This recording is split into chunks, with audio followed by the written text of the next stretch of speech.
এইভাবে চিড়ের পোলাও বানালে পোলাও হবে একদম ঝরঝরে, খেতেও হবে দুর্দান্ত। আপনারা দেখেই নিশ্চয়ই বুঝতে পারছেন যে কতটা ঝরঝরে হয়েছে। চিড়ে কিন্তু দু রকমের পাওয়া যায়, একটা একটু শক্ত চিড়ে আর একটা নরম। আপনারা কিন্তু পোলাও বানানোর জন্য শক্ত চিড়ে নেবেন। আমি এখানে 200 গ্রাম চিড়ে খুব ভালোভাবে কয়েকবার ধুয়ে নিয়ে 10 মিনিটের মতো ভিজতে রেখে দেব। এরপর সবজির মধ্যে আমি নিয়েছি গাজর, পেঁয়াজ, ক্যাপসিকাম, আলু আর কাঁচা লঙ্কা। এরপর চিড়েটা 10 মিনিট পর আমি জল ঝরতে রেখে দেব। কড়াইতে সাদা তেল গরম করে নিয়ে আমি এখানে কাজু কিশমিশটা ভেজে তুলে রেখে দিলাম। ওই তেলের মধ্যে ফোড়নে দিলাম গোটা গরম মশলা আর শুকনো লঙ্কা। এরপর গাজর, আলু আর ক্যাপসিকাম, যেটা একটু সেদ্ধ হতে সময় লাগবে, সেগুলোকে স্বাদ মতো লবণ হলুদ দিয়ে ঢাকা দিয়ে 5 মিনিট রেখে দেব, যাতে সেদ্ধ হয়ে যায়।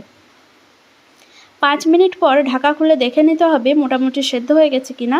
সেদ্ধ হয়ে গেলে পেঁয়াজ আর কাঁচা লঙ্কাটা দিয়ে একটু ভেজে নিয়ে এবার জল ঝরিয়ে রাখা চিড়েটা দিয়ে আবার খুব ভালোভাবে নেড়ে চেড়ে নিয়ে ভেজে নিতে হবে। তারপর কাজু আর কিশমিশটা দিয়ে স্বাদ মতো চিনি দিয়ে নামিয়ে নিলেই রেডি চিড়ের পোলাও। যেহেতু পোলাও তাই মিষ্টির পরিমাণটা আমি এখানে বেশিই দিয়েছি। একদম রেডি ঝরঝরে চিড়ের পোলাও। ভিডিওটা ভালো লেগে থাকলে আমার পেজটাকে ফলো করে দেবেন।